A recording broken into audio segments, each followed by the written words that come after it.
నమస్తే. Spiritual, motivation, educational వీటికి సంబంధించి ఇంటర్వ్యూస్ ఇవ్వదలుచుకున్న వాళ్ళు కింద నంబర్ కి కాంటాక్ట్ చేయండి. నమస్తే, వెల్కమ్ టు అవర్ ఛానల్. నేను పద్మిని. ప్రస్తుతంతో పాటు ప్రముఖ ఆధ్యాత్మికవేత్త, వాస్తు జ్యోతిష పండితులు, రాజరాజేశ్వరి ఉపాసకులు, జ్యోతిష రత్న, జ్యోతిష ప్రపూర్ణ బిరుదాంకితులు శ్రీమతి భానుకోటేశ్వరి గారు మనతో పాటు ఉన్నారు. మాట్లాడదాం. నమస్కారం అండి. జై శ్రీరామ్. శ్రీమాత్రే నమః. శ్రీ గురుభ్యో నమః. ముందుగా మీకు వైకుంఠ ఏకాదశి శుభాకాంక్షలు. మీకు కూడా వైకుంఠ ఏకాదశి శుభాకాంక్షలు. అలాగే మన వీక్షకులందరికీ వైకుంఠ ఏకాదశి శుభాకాంక్షలు. ఎలా ఉన్నారండి? అమ్మవారి దయ వల్ల చాలా బాగా ఉన్నానండి. చాలా చాలా అద్భుతంగా, చాలా అందంగా ఉన్నారు ఈ రోజు. అమ్మవారిలానే చక్కగా ట్రెడిషనల్ గా కనిపిస్తున్నారు. Thank you Padmini. మీరు కూడా. Thank you. నేను కాస్త ఎక్కువ రెడీ అయ్యాను ఈ రోజు. బికాస్ ఏకాదశి గురించి మాట్లాడుకోవాలి. ఏకాదశి అంటేనే చాలా చాలా ఇష్టమైనటువంటి రోజు. 24 ఏకాదశులు ఒక ఎత్తు, ఓ 2 ఏకాదశులు మాత్రం ఒక ఎత్తు అని ఖచ్చితంగా చెప్పుకోవచ్చు. అది తొలి ఏకాదశి, వైకుంఠ ఏకాదశి. ఈ 4 నెలల్లో ఈ 2 ఏకాదశులు రావటం ప్రత్యేకించి అందరూ చాలా అద్భుతంగా ఈ రోజున వినియోగించుకుంటూ ఉంటారు. వైకుంఠ ఏకాదశి ఉత్తర ద్వార దర్శనం అనేది అసలు ఎందుకు వచ్చింది అనేది తెలుసుకోవాలనుకుంటున్నాను. ఈ వైకుంఠ ఏకాదశిని ఎలా వినియోగించుకోవాలో కూడా మీరు చెప్తే వినాలని చెప్తారా? తప్పకుండా పద్మని. అయితే ఉత్తర ద్వార దర్శనం ఎందుకు వచ్చింది అన్నదానికి మనకి పురాణాల్లో మంత్రశాస్త్ర ప్రకారం రెండు మనకి కారణాలు ఉన్నాయి.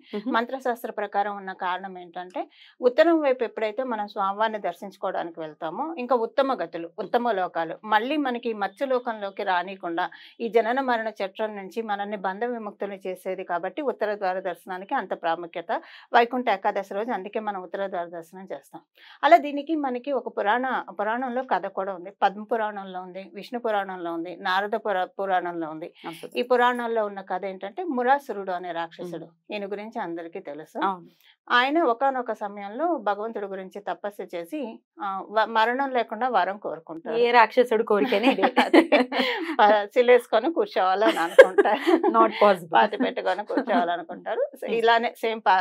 ఇలానే నాట్ పాసిబుల్ అని బ్రహ్మదేవుడు చెప్పినప్పుడు, సరే అలాంటప్పుడు ఏకాదశి రోజు ఎవరికి కనిపించకుండా ఉపవాసం చేసి, ఎవరికి కనిపించకుండా శ్రీమన్నారాయణుడు ధ్యానం చేసిన వాళ్ళతోటే, నారాయణ్ణి మరియు పరమశివుణ్ణి ఏకకాలంలో ధ్యానం చేసిన వాళ్ళతోటే నేను మరణించాలి, ఇంకెవరు నన్ను చంపడానికి అర్హులు కాదు అని చెప్పి వరం కోరుకుంటారు. తదాస్తు అని చెప్పి బ్రహ్మదేవుడు మాయమైపోతాడు.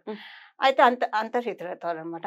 అయితే ఏమవుతుందంటే, శ్రీమన్నారాయణుడు ఇంకా ఇతన్ని అంటే వరం పొందిన తర్వాత బాగా అందరినీ హింసిస్తూ ఉంటారు. సాధువుని, సజ్జుని, ఋషుని అందరినీ హింసిస్తూ ఉంటారు. పాపం పండుతుంది కదా, ఎప్పటికీ ఒకలాగా సాగదు కదా. అలా పాపం పండిన సమయంలో విష్ణుమూర్తి ఈయన వరం తెలుసుకొని, ఈయన వరం తెలుసు కాబట్టి నారాయణుడి వేషంలో మనకి బద్రీనాథ్ దగ్గర వచ్చేసేసి అక్కడ గుహల్లో తపస్సు చేస్తాడు. తపస్సు చేసి అప్పుడు ఆయన గురించి ఆయన తపస్సు చేసుకుంటాడు, శివుడి గురించి కూడా తపస్సు చేస్తాడు. నమో నారాయణాయ నమ శివాయ అంటూ ఆయన తపస్సు చేస్తాడు. అలా తపస్సు చేసి ఏకాదశి రోజు ఎవరికి కనిపించకుండా కదా మరి ఆయన తపస్సు చేస్తుంది, ఏకాదశి రోజు పూర్తిగా ఉపవాసం ఉండి తపస్సు చేస్తాడు. అయితే ఏకాదశి రావడానికి ముందే అక్కడ ఆయన తపస్సు అంటే చాలా కాలం తపస్సు చేశాడు. ఏకాదశి రావడానికి ముందే నారదుడు వెళ్ళి మురాసురుడికి చెప్తారు, నా విష్ణుమాయ ఒకటి వచ్చింది భూలోకంలో, నా విష్ణుమూర్తి వచ్చాడు, నిన్ను సంహరించడానికి తపస్సు చేస్తూ ఉన్నాడు అక్కడ అంటే, ఈయన మొత్తం వెళ్తాడు. ఆ బద్రీనాథ్ మొత్తం వెళ్ళి బద్రీ కొండల మీద వెళ్ళి వెతికితే విష్ణు అంశ ఒకటి అక్కడొకటి ఆయనకు కనిపిస్తుంది. కనిపించినప్పుడు ఆ విష్ణు అంశ అంటానికి కూడా లేదు, విష్ణు మాయ ఆయనలోంచి ఒక తేజస్సు విష్ణు మాయ రూపంలో బయటకు వచ్చి అక్కడ తపస్సు చేసుకుంటున్నట్టు ఆయన కళ్ళకి ఒక భ్రమింపచేస్తుంది. ఈయన వెళ్ళి ఆ మాయను గట్టిగా పట్టుకొని, అంటే పీక పట్టుకొని నొక్కేస్తారు. నొక్కేసినప్పుడు ఆ మాయ ఈయనలోకి ఐక్యమైపోతుంది, మరాసురుడు అనే రాక్షసుడిలోకి. ఈయన ఏమనుకుంటాడు, మాయమైపోతే విష్ణుమూర్తిని నేను అంతమొందించాను, ఇంకా నాకు తిరుగులేదు అని మళ్ళీ తిరిగి వచ్చి యథేచ్ఛగా ఆయన కార్యకలాపాలు ఆయన సాగిస్తుంటే, మళ్ళీ నారదుడు వెళ్ళి, నువ్వు విష్ణుమూర్తిని చంపలేదు, విష్ణు మాయ నిన్ను పట్టుకుంది, మళ్ళీ వెళ్ళి చూడు అన్నప్పుడు వెళ్ళి చూసినప్పుడు విష్ణుమూర్తి అప్పటికే ఆయన తపస్సు పూర్తి చేసుకుంటాడు. అంటే ఏకాదశి తిథి అయిపోతుంది. అప్పుడు ఇంకా ఆయన సుదర్శన చక్రంతో ఆయన్ని ఖండించేస్తాడు. ఆయనకు 3 తలలు ఉంటాయి. ఒక తలని ఖండిస్తాడు, ఒక తలని ఉత్తరం వైపు పెట్టి ఖండిస్తాడు అనమాట. అంటే ఉత్తరం వైపుగా ఆయన ఉండగా ఖండిస్తాడు. మళ్ళీ ఆయన ఆత్మజ్యోతి బయటకు వచ్చినప్పుడు, నా చేతుల్లో ఖండించబడ్డావు కాబట్టి నీకు ఒక వరం ఇస్తాను, ఏం కావాలి కోరుకో అన్నప్పుడు, ఆయన అంటే ఈ రోజు నువ్వు నన్ను ఖండించావు కాబట్టి ఎవరైతే ఈ రోజు నీకు పూజ చేస్తారో ఆ ఫలంలో నాకు కూడా కొంత ఇవ్వు అని చెప్పి ఆయన కోరుకుంటారు అనమాట. అలా నీకు అందుతుంది అని చెప్తారు. అంటే అందరూ చేయడానికి అర్హమైన రోజు. అంటే ఈ రోజు మనకి ఎలాంటి అసుర శక్తులు కూడా మనల్ని ఇబ్బంది పెట్టవు. ఎందుకంటే అసురుడే సంహరించబడి అసురుడే కోరుకున్నాడు కాబట్టి. ఇప్పుడు నేను మీకు సపోజ్ మీరు నాకు నేను మీకు ఒక 100% ₹1 కోటి వస్తే 30 లక్షలు మీకు ఇస్తాను అన్నాను అనుకోండి ఎగ్జాంపుల్కి. నాకు రావాలిగా, రావాలంటే అక్కడ నాకు సహకారంగా ఉండాలి కదా. సో వాళ్ళకి 30% అంటే మీరు నాకు ఇస్తాను. సో వాళ్ళకి రావాలి కాబట్టి మనల్ని చేయడానికి ఈ రోజు ఎలాంటి ఆటంకాలు లేకుండా మనకు అలాంటి ఎగ్జాంపుల్ కి చెప్తాను. సో అలాగనమాట. అలా మనకి ఈ రోజు సహకారంగా ఉండే రోజు. ఆయన ఉత్తరం వైపు ఖండించాను కాబట్టి ఈ రోజు ఉత్తరం వైపు నుంచి నన్ను ఎవరైతే దర్శించుకుంటారో వాళ్ళకి చక్కటి ఫలితాన్ని నేను ఇస్తానని చెప్పి. మళ్ళీ ద్వాపరంలో కూడా 3 తలలు ఉన్నాయి కదా. శ్రీకృష్ణ పరమాత్ముడు మురారి అని అందుకే కదా పేరు వచ్చింది. చంపినందుకు మురారి అని. త్రేతాయుగంలో ద్వాపరయుగంలో మళ్ళీ నేను ఆ 2 తలకాయలు నరుకుతానని చెప్పి విష్ణుమూర్తి చెప్పడం జరుగుతుంది. అంటే ఇప్పుడు ఇంతవరకు మీరు ఉత్తర ద్వార దర్శనం ఎందుకు అన్నదానికి పురాణంలో ఉన్న ఇతిహాసం ఇది చెప్పారు. అద్భుతం అద్భుతం. అందుకని ప్రతి ఒక్కరు కూడా ఈ అసురుల నుంచి బయటపడాలి. అసుర శక్తి నుంచి ఖచ్చితంగా మనలో అసుర శక్తి ఉంటుంది. అసురులు లోపలే ఉంటారు, అసురులు లోపలే. మనం ఎవరిని ఎలివేట్ చేస్తున్నాం అన్న దాని ప్రకారం మనకి ఎగ్జాక్ట్లీ లైఫ్ కూడా అలానే ఉంటుంది. మనం రీచ్ అయ్యే డెస్టినీ కూడా అలానే ఉంటుంది కాబట్టి శత్రువులు ఎక్కడ ఉండరు, అంతర్గతంగా ఉంటారు. Correct correct. సో వాటి నుంచి అధిగమించడం కోసం ఉత్తర ద్వార దర్శనం చేసుకోవాలి. ఏకాదశి తిథులు చేయడమే ఉత్తమం. ఏకాదశి అని పలికినా కూడా యమధర్మరాజు యమకింకర్లు కూడా భయపడతారట వాళ్ళ జోలికి రావడానికి. అంటే ఇది నా మాట కాదు, పురాణాల్లో ఎన్నో పురాణాలు చదివి చెప్తున్నమాట. ప్రతి పురాణానికి ఒకటి ఎక్స్ట్రా ఒకటి ఉంటుంది కదా, ఒకటే పాయింట్. ప్రతి పురాణంలో ఇదే విషయం ఉంది. అయితే మానవ మాత్రం కాబట్టి రకరకాల సాంసారిక సుఖాలు దుఃఖాలు అనుభవిస్తున్నటువంటి పరిస్థితుల్లో ఉన్నాం. దాని రీత్యా అడుగుతున్నానండి, ఏదైనా ఈ ఈతి బాధల నుంచి బయటపడటం కోసం ఏకాదశి ఉపవాసాలు చేయొచ్చా?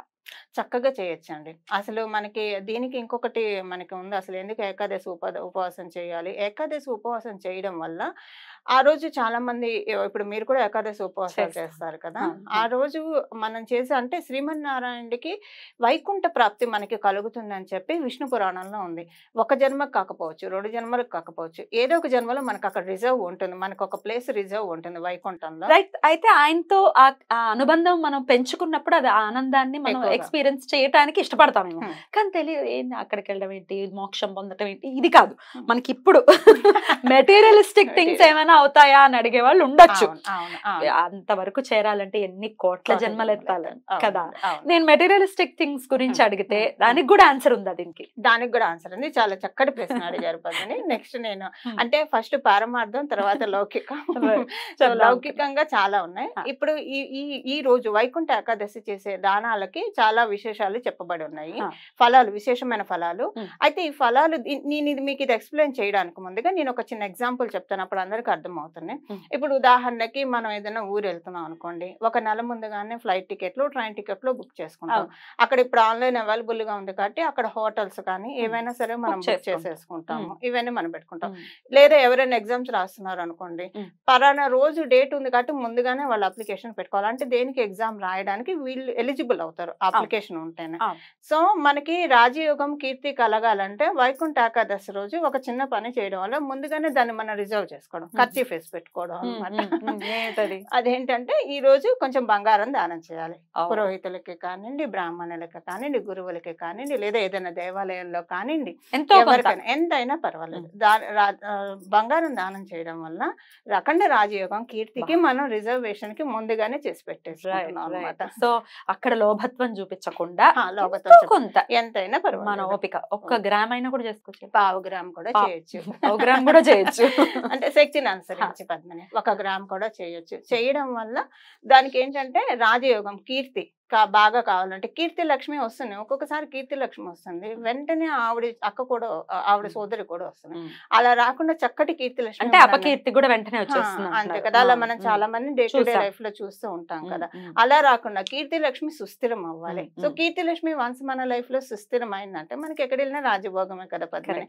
అలా రాజభోగం ఎక్కడికి వెళ్ళినా సరే ఎవరక్కడ చిత్తం ప్రభు అనే విధంగా పరిస్థితి ఉంటుంది. అంటే అలా కాకపోయినా ఆ విధంగా మనకి జీవితం సాగుతుంది. అదే కదా రాజయోగం అంటే. Definitely so definitely. సో ఈ అలాంటిది కోరిక ఆ కోరిక గాని ఏ కోరిక కోసమైనా మీరు ఈ ఏకాదశి వ్రతాలని పాటించొచ్చు అని చెప్తున్నారు. ఇది బంగారు దాన ఫలితం. వెండి దానం చేయొచ్చు. వెండి వెండి దానం చేస్తే మీరు తరచు నన్ను అడుగుతుంటారు, మనశ్శాంతి కావాలి, మనశ్శాంతి కావాలి. మనశ్శాంతి కావాలన్నా మనం మనస్సంకల్పం దృఢంగా ఉండాలన్న. ఎందుకంటే ఇది కరెక్ట్ గా ఉంటే మన లైఫ్ కరెక్ట్ గా ఉంటుంది కదా. సో అక్కడ వేవరింగ్ వస్తే చేసే పనుల్లో వేవరింగ్ వస్తుంది ఖచ్చితంగా.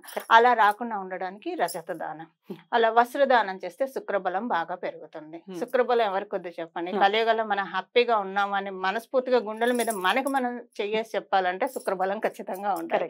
సో ఇలా ఏదో ఒక దానం, ఏ దానం చేసే శక్తి లేదు, ఏదైనా ఒక పళ్ళు కానీ పూలు కానీ. అయితే వస్త్రదానం చేసే ఎప్పుడైనా పద్మిని ఇలాగంటే పురోహితులకి కానీ లేదా గురువులకి కానీ లేదా వేద పండితులకు కానీ ఆలయంలో అమ్మవారి కానీ పెట్టేప్పుడు పసుపచ్చ చీర రెడ్ అంచున్నది పెడితే మంచిది. ఎందుకు చెప్తున్నానంటే సువర్ణ దానం అందరూ చేయలేకపోవచ్చు. ఈ పసుపచ్చటి వస్త్రం దానం చేయడం వల్ల కూడా అదే ఫలితం వస్తుంది. అలానే మనం చేసే ఒత్తి దీపారాధన, ఆ ఒత్తికి కొంచెం పసుపు రాసి అది దీపారాధనగా మనం చేసినా కూడా అదే ఫలితం వస్తుందని మనకి విష్ణు పురాణం, అంటే ఇవన్నీ విష్ణు పురాణం నుంచి సంగ్రహించిన విషయాలు చెప్తున్నాను. అద్భుతం అద్భుతం. అయితే అది గుళ్ళో కానీ ముత్తైదువులకు కూడా మనం పెట్టుకోవచ్చు. ముత్తైదువులకు కూడా చక్కగా పెట్టుకోవచ్చు. బ్రాహ్మణులకి ఎవరికైనా ఇవ్వచ్చు. అద్భుతం అండి, అద్భుతం. చాలా చక్కటి విషయాన్ని తెలియజేశారు. ఈసారి చాలా విశేషంగా శనివారం రావటం, వైకుంఠ ఏకాదశి అంటే అది మామూలు విషయం కాదు. మన విష్ణుమూర్తికి ఎంతో ఎంతో ప్రీతికరమైనటువంటి రోజుగా కూడా చెప్తూ ఉంటారు కాబట్టి సో పోటెత్తుతారు జనాలు గుళ్ళకి. ఏ సమయంలోనైనా దర్శనం చేసుకోవచ్చు, ఏ సమయంలో అయినా చేయొచ్చు. అందరూ తెల్లవారుజామున అంటే అక్కడ కూడా అవకాశం ఉండాలి కదా. అసలు భగవంతుడి దివ్య చక్షు అండి. మనం ఆ సమయంలో ఇంట్లో నిద్ర లేచి స్నానం చేసి, అందుకే ఉపవాసం అంటాం. భగవంతునికి సమీపంగా నిరాహారంగా అంటే కొంచెం ఆహారం తీసుకుని భగవంతుడి ధ్యానం చేస్తే భగవంతుడు మనం దర్శించినట్లే. పరమాత్మ ఎక్కడో లేడు మనలో ఉన్నాడని భావించే వాళ్ళకి లోకమంతా బద్రీనాథే, లోకమంతా కూడా మనకి విష్ణు క్షేత్రాలే అని చెప్పచ్చు. ఖచ్చితంగా. లేదా కైలాసం అని చెప్పచ్చు. ఖచ్చితంగా. ఆ టైంలో వెళ్ళి చేయగలిగితే మంచిది. లేదా ఆ రోజు ఎప్పుడు చేసినా, మనం అంటే కాలమానం. ఇప్పుడు మనకి ఉదాహరణకు చెప్పాలంటే మనకు ఒక సెకండ్ అంటే దేవతలకు ఒక సంవత్సరం. సో ఆ రోజంతా మనకి బ్రాహ్మీ ముహూర్తం కిందకి వస్తుంది. ఎప్పుడైనా చేసుకోవచ్చు. అద్భుతం. అందరూ కూడా చక్కగా స్వామివారి దర్శనం చేసుకుని చక్కగా ఇంట్లో కూడా పూజ చేసుకుని ఉపవాసం ఖచ్చితంగా ఉండగలిగిన వాళ్ళు చేసుకుని వాళ్ళు చాలా అద్భుతంగా ఈ రోజును వినియోగించుకోవాలని మనస్ఫూర్తిగా కోరుకుంటూ మనసుకి చాలా సంతోషంగా ఉంది. స్వామి గురించి వినటం అనేది చాలా అద్భుతంగా మీరు చెప్పటం అనేది నాకు చాలా చాలా సంతోషంగా అనిపిస్తుంది. Thank you so much madam. నమస్తే. మంగళం. నమో భగవతే వాసుదేవాయ.